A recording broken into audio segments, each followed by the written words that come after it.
जी एहतशाम साहब, ये क्या मामला है? और अभी तक मतलब कि एचआरसीपी की रिपोर्ट को अगर एक तरफ रखें तो पुलिस या हुकूमत ने इस पर क्या अभी तक कोई प्रोग्रेस की है या कुछ फैसले किए हैं?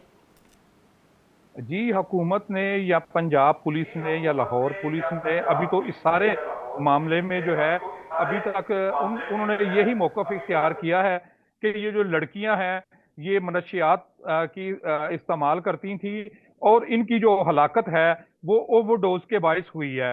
ताहम इस सारे मामले में हमने ये देखा है कि अभी तक पंजाब फॉरेंसिक साइंस लेबॉरेटरी की रिपोर्ट जो है वो मौसूल नहीं हुई। इसके अलावा जो पोस्टमार्टम रिपोर्ट जो है वो पंजाब पुलिस की तरफ से या जो पंजाब हुकूमत की तरफ से ऑफिशियली जो जारी नहीं की गई, सोशल मीडिया पे ये चल रही है, लेकिन ये गैर मुसद्दका है।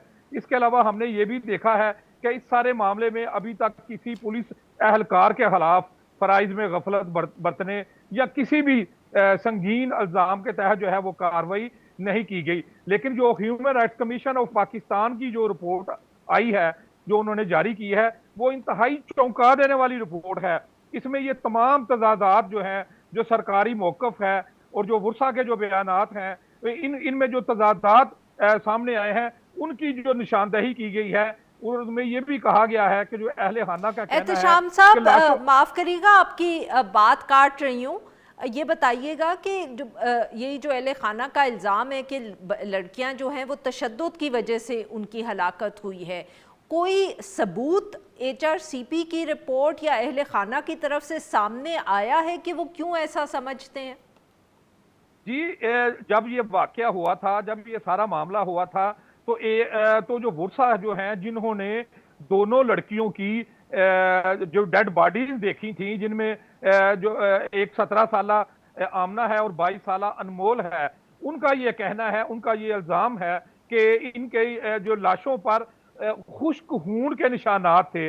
इसके अलावा जो एक लड़की की जो वालदा है और दूसरी की जो सास है, चूंकि ये आपस में नंद बावज भी थी, तो उनका ये कहना है कि मैंने जी बिल्कुल। दोनों लड़कियों के कपड़े फटे हुए थे। तो उन्होंने ये भी कहा कि मैंने उस मौके पर जो पुलिस एहलकार मौजूद थे, मैंने उन्हें कहा कि इन लड़कियों के कपड़े कैसे फटे हुए हैं। तो उनका ये दो खतून के बकौल जो पुलिस एहलकार हैं, उन्होंने ये जवाब दिया कि जब हमने इन लड़कियों को हिरासत में लिया तो शहरियों ने इन पर तशद्दुद किया हुआ था, जदोकोब किया हुआ था, जिस वजह से इनके कपड़े फट गए थे।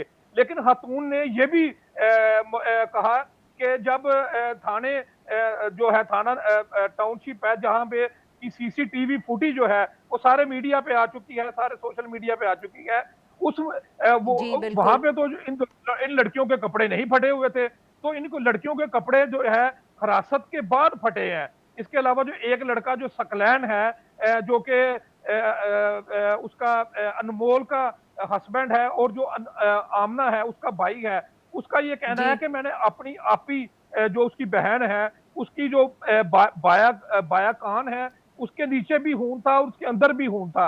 इसके अलावा उसने ये भी कहा कि मेरी जी। जो मिसिज है तो उसके चेहरे एहतशाम पे भी साहब, खून था। क्योंकि वक्त ज़रा ख़त्म हो गया है, ख़त्म हो रहा है, इसलिए मैं ज़रा जल्दी से पूछना चाह रही हूँ, तो क्या अभी तक हुकूमत के ऊपर कोई दबाव है टू एड्रेस दिस इशू?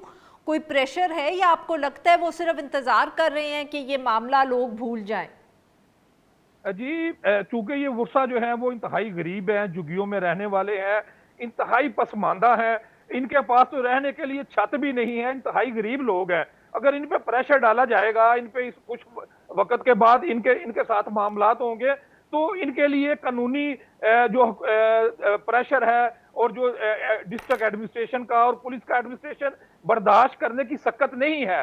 ये इंतहाई गरीब लोग हैं, अगर इस पे ये प्रेशर होगा तो यकीनन ये दस्तबरदार हो जाएंगे कि इसको खुदा की रजा समझ के ये भी जो है वो अपने मामले को भूल बहुत जाएंगे। बहुत शुक्रिया लेकिन एहतशाम साहब, आपने हमारे लिए वकाला